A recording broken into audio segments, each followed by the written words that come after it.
Salut à tous, bienvenue dans The Programmatic Society, un programme qui vous propose d'entendre chaque semaine la voix de ceux qui font le marché du programmatique, en français dans le son, international dans le ton.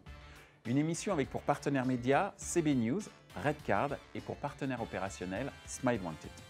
Ce contenu est accessible également en podcast sur les principales plateformes d'écoute.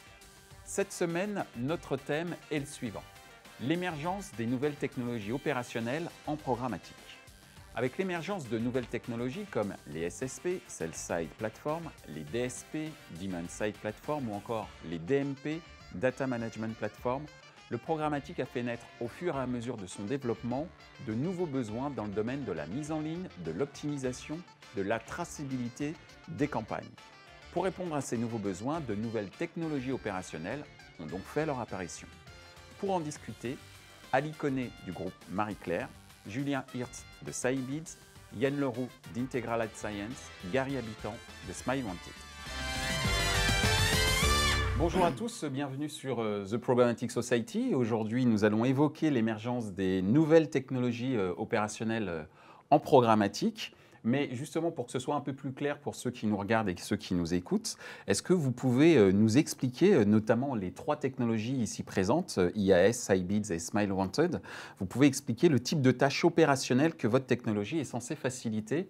La parole à toi, Yann. Bonjour. Donc le besoin auquel la technologie répond, c'est de permettre de n'acheter et d'assurer aux campagnes un niveau de visibilité suffisant, une sécurité par rapport au contexte dans lequel la publicité va être diffusée, ce qu'on appelle typiquement la brand safety, et troisièmement, se protéger contre la fraude. Et dans l'univers programmatique, du point de vue de l'acheteur, la manière dont c'est fait, c'est avec des filtres. Historiquement fait avec des bases d'URL, donc gérées manuellement, des listes d'URL, des whitelists, des blacklists. C'est très manuel, c'est très rugueux, c'est l'ensemble du site qu'on est obligé de bloquer ou d'autoriser, donc c'est extrêmement large comme filet, et puis avec des délais de mise à jour qui sont très longs. Et aujourd'hui, avec ce qu'on propose nous, c'est du pré-bid, ce qu'on appelle le pré-bid, donc des filtres qui permettent d'activer directement dans les DSP, donc on a l'efficacité du pré-bid combinée avec l'intégration dans les DSP, donc aujourd'hui on est dans tous les DSP du marché, c'est directement dans l'interface, c'est un menu déroulant, je choisis mon filtre, c'est moi qui ai la main sur les filtres que je choisis, les différents degrés de protection ou de ciblage, et ensuite ma campagne va être mécaniquement et automatiquement filtrée sur ces critères-là. Merci Yann. Gary. Bonjour Michel. Bonjour. Smile Wanted, on est une technologie basée sur du bid quality filtering. On est intégré côté supply, côté éditeur. Notre technologie va reposer sur 3 étapes. Donc la première étape va être toutes les phases d'analyse. Les analyses, on va faire 2 types d'analyses. La première analyse va reposer sur une analyse de la structure de la page et de la nature du trafic. Par exemple, on va analyser le nombre de mots, le nombre de paragraphes sur une page, la typologie d'article. Est-ce que c'est un article texte, vidéo, photo? On va aussi analyser les sources de trafic. Est-ce que les trafics arrivant sur ces pages proviennent de Facebook, proviennent de Google? On va également étudier d'autres critères. Aujourd'hui, on étudie à peu près une centaine de critères. Autres critères, on va pouvoir aussi étudier les taux de rebond sur ces pages. Donc ça, c'est la première analyse côté page et côté nature de trafic.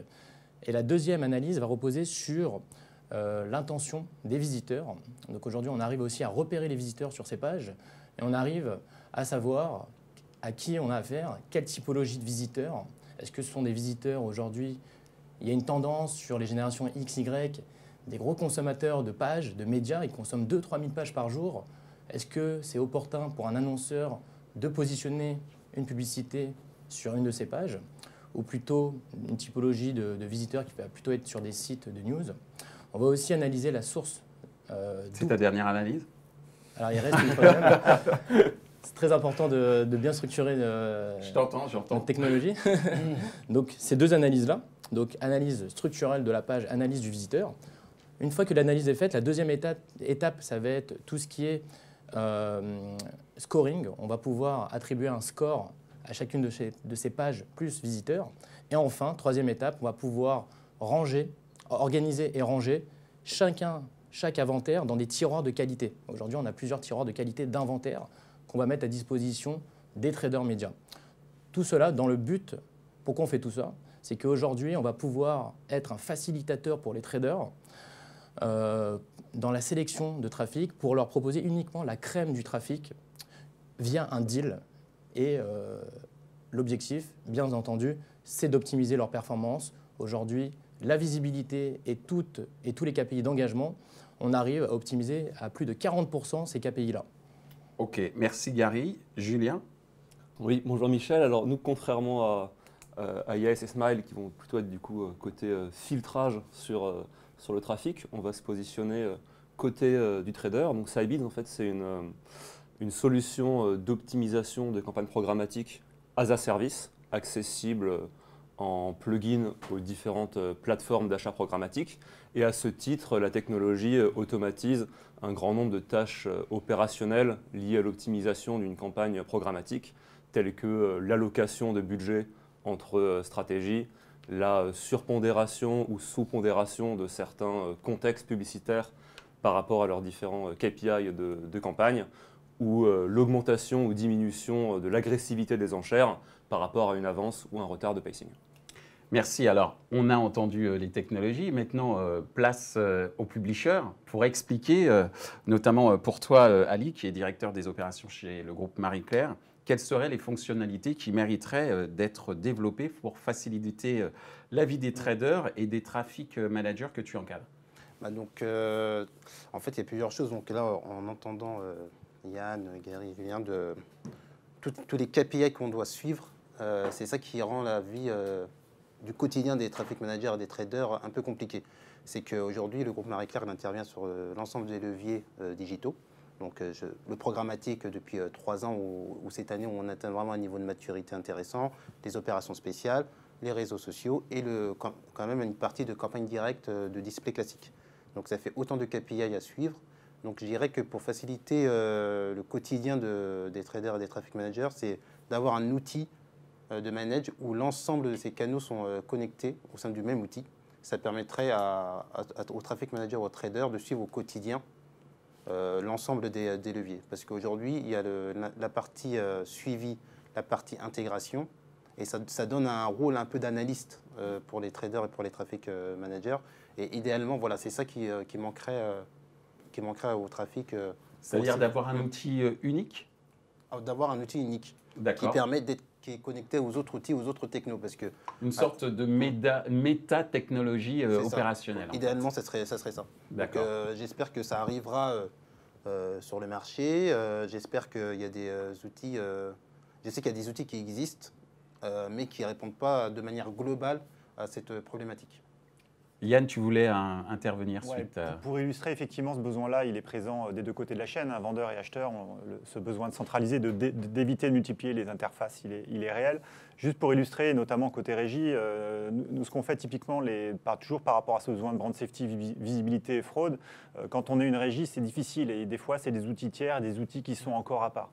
Nous ce qu'on fait, c'est que nos données prédictives sont intégrées dans l'ad server en fait, qu'utilise la régie directement dedans sous forme de fonctionnalité. Et donc les adopts de la régie peuvent choisir de dire sur cette campagne que j'ai vendue auprès d'annonceur X ou d'agence Y, sur lequel j'ai un engagement ou un objectif de visibilité par exemple, de protection anti-fraude, je peux cibler directement dedans en prédictif sur la base des données IS construites par le modèle IAS directement les inventaires et soit sous forme de deal ID, soit sous forme de vente directe, d'envoyer ça directement dans l'ad server. Donc on a cette simplicité, cette intégration dans l'ad server qui est la question suivante, mais qui est un thème très important, qui est comment on fait pour éviter de passer beaucoup de temps opérationnellement dans plein d'interfaces différentes. Alors justement, ça me permet de faire la transition, mais Julien, avant, peut-être que tu voulais dire quelque chose. Oui, je voulais peut-être juste préciser qu'effectivement, le besoin d'Ali qui existe côté acheteur est sans doute plus fort côté publisher, pour une raison que la monétisation en fait, d'un site éditorial demande beaucoup d'adopts à différents niveaux. On va en trouver au niveau du yield pour maximiser la demande fois le CPM moyen. On va trouver au niveau de campagnes d'acquisition qui doivent être rentables par rapport aux revenus générés par un visiteur. Et on va également aujourd'hui voir des campagnes d'extension d'audience qui permettent de monétiser la donnée en plus de l'inventaire. Donc ça fait déjà 3 typologies de campagnes programmatiques très différentes, avec en plus des notions d'arbitrage assez fort entre coûts et revenus, d'où beaucoup d'analyses et le besoin en fait, de technologies AdOps pour aider les traders et les trafics. Nous, par exemple, chez Scibids, on accompagne beaucoup de publishers sur les thématiques d'extension d'audience et d'acquisition rentable de trafic. Alors justement, ce qui me permet, suite à vos différentes remarques, de poser la question, ou en tout cas une question qui me semble assez importante, c'est de savoir quelles sont, d'après vous, les tendances à venir à partir de 2019 pour justement améliorer ces technologies ADOPS. Gary, on va commencer par toi. Alors pour le coup, du côté publisher, pour avoir rencontré plusieurs maisons d'éditeurs, aujourd'hui, le fer de lance était de pouvoir remplir au maximum leurs inventaires en se pluguant au maximum de demandes, de sources de demandes du type SSP, et aussi de mettre en enchère, gagner le plus haut CPM grâce à une technologie de header bidding. Mais ça ne suffit pas. On se rend compte que ça ne suffit pas. La demande des éditeurs aujourd'hui s'oriente plutôt sur le yield optimization, donc un meilleur rendement. Et il faut savoir qu'aujourd'hui, un site, une page, un emplacement ou un visiteur ne vont pas avoir la même valeur. Et pour cela, pour répondre et pour augmenter le rendement de ces sites-là, il va falloir travailler avec des technologies qu'on appelle de qualification, des technologies qui permettent de qualifier l'inventaire. Et, de le scorer. Voilà, de qualifier, de le scorer pour mieux le vendre. Et pour le coup, aujourd'hui, on est en discussion, nous, cette année, avec des maisons d'éditeurs pour pouvoir travailler sur la mise en place de notre technologie pour yielder leurs inventaires. Merci. Ton avis, Julien, sur les tendances 2019 en termes de technologie ADOPS? Alors moi, je vais parler plutôt côté buyer. J'en vois deux en 2019. La première concerne ce qu'on appelle parfois le programmable ou le custom algorithm, c'est-à-dire comment les marques peuvent importer leur propre logique algorithmique au cœur de la DSP. C'est quelque chose qui monte beaucoup. On voit de plus en plus d'articles sur ce sujet. Les DSP font de plus en plus de marketing sur leurs features de customisation et des solutions qui accompagnent ces marques dans la construction et l'importation de ces logiques algorithmiques vont grandir en 2019. Et la seconde que j'entrevois, c'est la TV connectée. C'est vraiment un des gros potentiels du programmatique en 2019. Nous, on a été plugués sur les premières campagnes de TV connectée fin 2018 aux États-Unis. Et c'est quelque chose qui va beaucoup monter et qui va demander en fait beaucoup d'ADOPS, comme tout nouvel inventaire, puisqu'il y a toute l'ADOPS qui existe aujourd'hui sur le display qu'il va falloir remettre sur ces inventaires de TV connectée. Merci Julien. Yann? Moi, je vois trois tendances, mais qui ne sont pas propres à 2019, mais qui vont continuer à s'accentuer en 2019 et un peu à structurer, je trouve, pas mal d'évolutions technologiques et du marché. La première, c'est la simplification des interfaces, notamment, dans les problèmes de workflow, les problèmes de travail, de multiplication des outils. Le métier est de plus en plus complexe, ça, on ne peut pas le changer. Pour autant, pour gérer ce métier complexe, il faut des outils de plus en plus efficaces. Et ce n'est pas en multipliant les interfaces qu'on va y arriver. Donc, cette intégration de plus en plus forte, donc elle dépend de l'intégration des technologies. Juste deux illustrations. Pour faire le reporting de ce qu'on fait, par exemple, de plus en plus, la demande de nos clients, c'est que ça soit directement dans l'ad server et non pas d'aller se plugger dans une interface d'IAS. On est un fournisseur de données. Et donc ça, par exemple, que ce soit pour mesurer les plateformes médias, donc ça directement activé chez Facebook, chez YouTube, pour mesurer les campagnes YouTube ou Facebook. Deuxième, donc ça, c'est première tendance, c'est la simplification des interfaces pour optimiser les workflows. Donc ça, c'est une grosse demande et ça va continuer de se développer au fur et à mesure que le métier est de plus en plus complexe, par ailleurs. Deuxièmement, l'automatisation de l'optimisation. Je ne vais pas y passer trop de temps, mais effectivement, c'est très bien illustré par Scibids. Donc, passer d'une optimisation manuelle à une optimisation automatisée progressivement, c'est une vieille histoire, ça fait longtemps, mais ce n'est pas terminé. Il y a encore beaucoup de tâches qu'on pense tous qu'elles sont automatiques et en fait, elles sont manuelles. Dans l'optimisation, je parle, alors qu'il y a tellement d'outils et de moyens d'optimiser cette partie-là. Et dernier point, la partie de modèles prédictifs et données prédictives, qui est aussi liée au point précédent de l'optimisation automatisée. Elle repose beaucoup sur des données prédictives, donc à base d'algorithmie, qui alimente cette optimisation. Donc de plus en plus, les modèles sont juste précis, efficaces et bien intégrés, qui fait que de plus en plus, ils sont de loin une meilleure solution pour optimiser que de le faire à la main, à l'ancienne, avec des solutions assez rustiques finalement. Merci Yann. Alors toi, éditeur, Ali, quelles sont, à ton avis, les tendances que tu vois de par les propositions que tu as de la part de sociétés ADOPS qui doivent certainement te solliciter? Quel est ton avis? clairement, il y a plusieurs sujets. Après, je dirais que c'est une tendance ancienne qui revient, je pense, parce qu'il y a une prise de conscience, c'est le contexte. Donc Ouais, pour la partie, exactement, pour la partie programmatique, je pense que le Qu'évoquait un peu Gary tout à l'heure. Ouais. Je pense que ça va revenir à l'ordre du jour. Parce que déjà, première raison, c'est que tout le monde a foncé sur le phénomène de la data. Effectivement, la data a énormément d'avantages. Mais après, c'est vrai que la data sémantique et la data contextuelle sont des critères hyper importants pour les annonceurs. Parce qu'il ne faut pas oublier que ce sont des budgets annonceurs. Et que je pense que les agences en ont pris conscience assez rapidement. Du coup, c'est vrai qu'on est concerné par pas mal de campagnes programmatiques avec cette data contextuelle. Je dirais aussi que pour des éditeurs comme le groupe Marie-Claire, c'est aussi une réflexion sur la diversification des revenus de manière globale. Donc c'est réfléchir à devenir de plus en plus fort sur la partie événementielle, devenir de plus en plus présent sur la partie sociale, même si on est ballotté par les GAFA. Et je dirais aussi que le dernier format qui est un peu en vogue, c'est le podcast. Ouais. Donc, qui a l'avantage déjà d'être déjà en programmatique. Donc, c'est pour ça que le groupe Marie-Claire va préparer cette année, sur le premier semestre, un programme de podcast pour répondre à la demande des agences et des annonceurs. Et ça veut dire que d'un point de vue opérationnel, publicitaire, il y a des solutions qui sont aujourd'hui à ta disposition pour pouvoir opérer l'ensemble de ce type de campagne. Donc là, on discute avec un partenaire technique sur le sujet qui s'appelle Binge. Et c'est eux qui vont nous accompagner sur la mise en place des podcasts. D'accord, très bien. On en arrive à notre dernière question, puisque toute bonne chose, en espérant que ce moment a été bon pour vous, a une fin.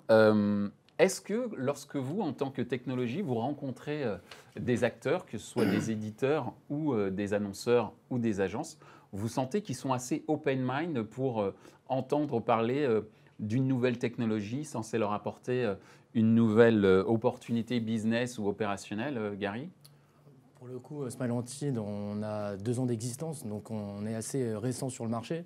C'est vrai que je partirais du fait que le marché reste conservateur en France, du fait qu'il y a énormément de nouvelles technologies qui arrivent aussi bien de la France mais que de l'international. Et le problème, c'est que les agences médias, par exemple, ne peuvent pas toutes les tester en même temps. Et donc, il faut attendre son tour. Donc ça, c'est le premier frein aujourd'hui. Et aussi, côté politique, ça reste conservateur. Politiquement, ils préfèrent continuer à travailler avec les acteurs historiques avec qui ils ont l'habitude de travailler. Le problème, c'est que ça freine le progrès. Et nous, on veut faire avancer le progrès. Par contre, de l'autre côté, il y a quand même beaucoup d'annonceurs qui se laissent des budgets tests. Et ça, c'est très intéressant pour nous, des budgets tests pour les nouvelles technologies, pour pouvoir nous challenger et pour pouvoir, par la suite, nous intégrer dans leur plan média. Une sorte de process de lab opérationnel, on va dire, au niveau des budgets ou même au niveau opérationnel. Julien, merci Gary. En France, je vote ouvert. On est quand même sur un marché qui, je pense, à la culture de l'innovation et la culture du test. C'est-à-dire, je connais très peu aujourd'hui d'acheteurs médias qui, face à une technologie qui leur promet une amélioration significative des performances et qui est simple à mettre en œuvre, va refuser de tester cette technologie. C'est d'ailleurs ce qui explique sans doute aujourd'hui le nombre très fort de technologies sur le marché AdTech. C'est que quand on lance un nouveau projet, on a toujours des bêta-testeurs qui ont envie de tester. Le revers de la médaille pouvant être que quand on teste 12 technologies en même temps, finalement parfois on en teste 0, puisque on peut ne pas aller assez au fond des choses. Mais je voterais plutôt ouvert sur le marché français, à l'inverse d'autres marchés qui sont réputés plus conservateurs. Tu penses à quel marché, par exemple ? C'est beaucoup plus dur, par exemple, de pénétrer les marchés allemands ou anglais. Parce qu'ils nous regardent aussi, il faut le savoir. C'est sous-titré en anglais. C'est plus dur. Au Japon, il faut réussir à faire ses preuves et après, tout va très vite. En Espagne, c'est encore plus ouvert qu'en France. Nous, on a commencé en Espagne, par exemple, avant la France. D'accord. C'était notre premier marché pendant assez longtemps. Donc, il faut aller en Espagne, quoi. Donc, il y a aussi une diversité culturelle à prendre en compte. En tout cas, qui est assez intéressante pour pouvoir développer des nouvelles technologies et tester. Yann, Ouais, moi je trouve qu'il faut différencier en fait l'état d'esprit du contexte marché et des problématiques pratiques. L'état d'esprit très ouvert, c'est pas le problème. Après, les gens n'ont pas beaucoup de temps, ils sont pas assez nombreux, des fois ils sont un peu trop juniors pour ce qu'ils font, et l'ensemble de ça fait qu'ils se retrouvent à être dans une situation où ils peuvent pas tout faire, pas aussi vite, et nous, prestataires, ils n'arrivent pas à adopter suffisamment rapidement alors qu'on aimerait qu'ils aillent plus vite. La réalité, c'est qu'ils n'ont pas beaucoup de temps. Peut-être honnêtement aussi, des fois, les technologies ne sont pas très claires en termes de ce qu'elles apportent quand elles sont pitchées et donc proposées. Donc la proposition de valeur n'est pas très claire. Et du coup, on peut comprendre qu'il y a certaines réticences. Il y a beaucoup d'offres. On est sur un marché qui est très foisonnant et très créatif dans le domaine de la tech. L'Espagne est très très pauvre en fait. Donc quand il y en a qui arrivent, ils sont très contents d'en trouver. C'est un peu ça la situation. En France, c'est l'inverse. Les gens sont pitchés en permanence de nouvelles technologies. Il y a une innovation, il y a un écosystème de la créativité qui est très fort et qui fait qu'il y a énormément d'offres technologiques. Donc du coup, en face, les acheteurs potentiels sont bombardés de sollicitations. Donc ils n'ont pas beaucoup de temps et donc ils ont besoin de comprendre très clairement, très vite ce qui peut être intéressant pour eux par rapport à leurs besoins à eux et leurs limites à eux de temps, d'interface. Ils ont juste une journée pour travailler. Donc c'est ça plus que l'état d'esprit. L'état d'esprit est très ouvert, mais une situation où il y a énormément d'acteurs et puis de l'autre côté des gens qui n'ont finalement pas beaucoup de temps et qui doivent gérer leurs priorités. Alors le client potentiel, justement, merci Yann, le client potentiel, le publisher, comment ça se passe le process de prise de décision lorsqu'il y a une nouvelle technologie opérationnelle qui arrive? Comment ça se passe en fait? C'est quoi le process? Parce qu'a priori, l'état d'esprit d'ouverture est là, mais il y a quand même derrière, et je reprends ce que tu disais Gary, une dimension un peu politique, et puis également, comme tu le disais Yann, et tu le disais également Julien, cette difficulté à pas pouvoir tout tester en même temps, donc ça prend du temps. Donc toi, comment tu gères? Alors clairement, au groupe Marie-Claire, nous, on a un process très simple, c'est que l'ensemble des technologies qui va nous solliciter, donc on va les centraliser au sein de mon pôle, parce qu'on a un chef de projet qui est vraiment spécifique sur le sujet. Et ensuite, on va échanger avec, dans un premier temps, la directrice de la régie, le directeur digital et le marketing. Donc tout ça doit se faire en 2 réunions maximum. Après, on ne peut pas tout tester. Donc clairement, il y a des technologies qui sont hyper intéressantes, hyper adaptables, hyper customisables. Donc ça, c'est intéressant. Et ça permet d'avoir un niveau de différenciation face aux GAFA. Clairement, c'est ça qui est intéressant. Maintenant, en tant que publisher et régie, nous, on a toujours peur de perdre la maîtrise de son inventaire. Bien sûr. Donc c'est ces critères-là qui va d'abord rentrer en ligne de compte. Et après, on va essayer de réfléchir en apport de chiffre d'affaires, ce que ça va nous faire. Donc je dirais que le marché est ouvert pour les nouvelles technos. Parce que je trouve que là, en 2018, on a testé des technos tout à fait intéressantes. Et que vous vous êtes même structuré pour le faire. Exactement. C'est ce que tu disais tout à l'heure, parce que tu es une chef de projet en charge de ça. Tout à fait. Et après, avec les partenaires historiques avec lesquels on travaille, eux aussi sont dans la recherche d'innovation parce qu'ils sont aussi bousculés sur leur propre marché. Donc eux, ils nous proposent aussi des innovations intéressantes. Donc c'est vrai que dans un premier temps, on va d'abord ressolliciter ou ils vont nous solliciter avec les partenaires historiques avec lesquels on travaille. Et ensuite, quand il y a des nouvelles technologies qu'on voit qui est intéressantes, notamment avec Smile avec qui on travaille depuis quelques temps, c'est vraiment comme ça qu'on va réfléchir. D'accord. Test and learn pendant le process. On ne peut pas tout tester en même temps. Ok, très bien. Eh ben, en tout cas, merci messieurs pour nous avoir éclairé sur justement l'émergence de ces nouvelles technologies opérationnelles en programmatique. En gros, le mot d'ordre, c'est testez-nous. Enfin, je parle pour vous. Testez-nous. Et l'idée, c'est également de pouvoir réfléchir au fur et à mesure de ces tests ou de ces implémentations à la manière dont, de manière opérationnelle, donc on gagne du temps. Et quand on gagne du temps, généralement, c'est de l'argent. Donc, merci de nous avoir éclairé là-dessus. Merci Michel. Ainsi s'achève ce débat autour de l'émergence des nouvelles technologies opérationnelles en programmatique. Les points à retenir de nos échanges sont les suivants. 1. Les solutions technologiques s'orientent vers une automatisation des process d'optimisation. 2. Les utilisateurs de ces nouvelles technologies souhaitent à terme exploiter une plateforme unique rassemblant une multiplicité de technologies opérationnelles. Retrouvez ce podcast sur les principales plateformes d'écoute. Merci à nos partenaires médias CB News, Redcard et notre partenaire opérationnel Smile Wanted. Merci également à l'ensemble des équipes d'Atelier B pour la réalisation de ce programme.